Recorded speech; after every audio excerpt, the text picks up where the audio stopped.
গৌরাঙ্গ দাস বাড়ি। ওনার খুব কঠিন রোগ হয়েছিল, মৃত্যুর সাথে উনি পাঞ্জা লড়েছিল। ওনাকে তমলুকে নার্সিংহোমে ভর্তি করেছিল, ওখানে ডাক্তারবাবু এলে দিয়েছিল। তারপর সবাই বকাবকি করতনি, ওনাকে নিয়ে যায় কটক। কটক থেকে ওখানে ভর্তি করার পর মার কাছে, সোনামার কাছে হত্যা নিয়েছিল।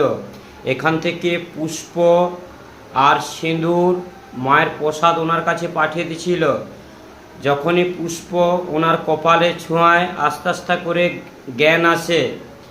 ওনার বাড়িতে মহাপ্রভুকে আজকে বিকালবেলা নিয়ে গেছে।